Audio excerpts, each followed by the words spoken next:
Hello, my name is Becky and I'm going to show you how to use the Advanced Status and Search Report.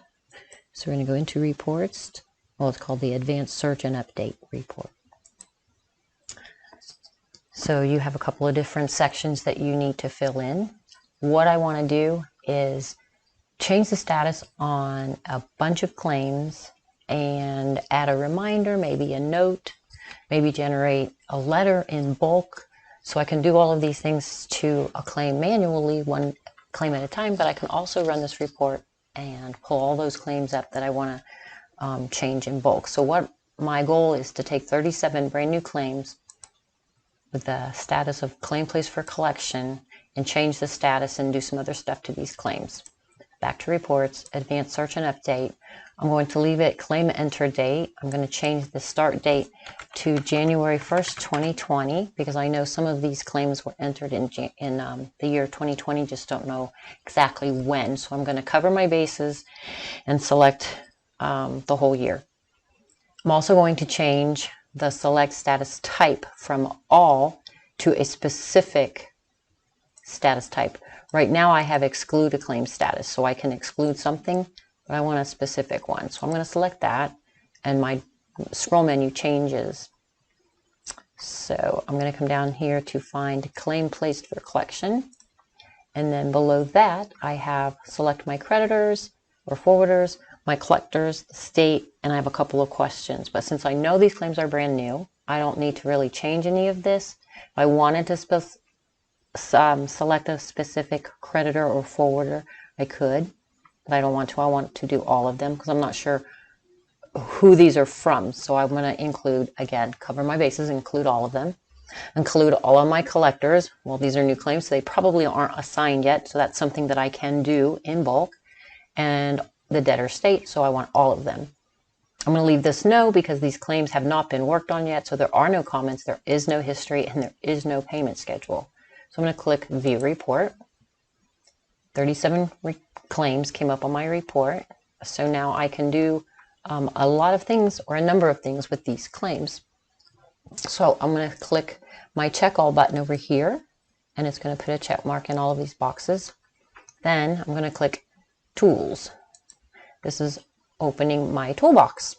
So there's these different sections. The first one is to add a claim note, set a reminder for collectors. I can assign a collector to these claims. I can change the status, which is what I want to do. I can add a status comment. This comment would be going to the client, or actually with this one, it would be just updating the claim. And then you can also download this list to send to Metro for additional information. And also here is where I would select my letter. So I want to select a letter, say new demand letter. That was going to the one I want to select. And all of these sections work independently. So I can generate my letters, click generate letters, and they'll come up in another window that I can then print. I can also generate envelopes that are going to print with the either debtor's address or the creditor's address. And let's see, so I'm just going to change I don't want to change this for my demo, I want to leave that, but I will generate these letters. So I'm going to generate a new demand letter. And so my system is working. And it should pull up 37 independent letters that I can then print and put into an envelope and mail. And here's my first one. Here's my second one. Sometimes you'll see a repeated name. But as you can see, now I have 37 letters that I now need to print. And these happen to have a signature on them.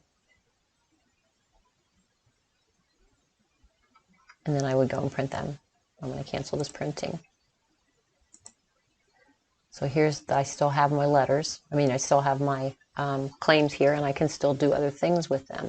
If I wanted to change the claim status in bulk, I would go to the status section here, change the status from claim placed for collection to one of the options here. My first option would probably be either first demand, because I just generated letters, or whatever your specific process is, that's what you would do next. You can also assign these claims to a collector. You can also add a reminder type or a priority, a type. These are custom made. Then the reminder date, the note for the collector, and then you would add a reminder. And then on the date that you enter, this reminder will show up for the person you select. And you can also add a note. So this is how your advanced search and update report works. If you have any questions about this report or anything in the system, please feel free to give us a call anytime, or use your support link and send us an email with a question or a request. Thank you very much for listening.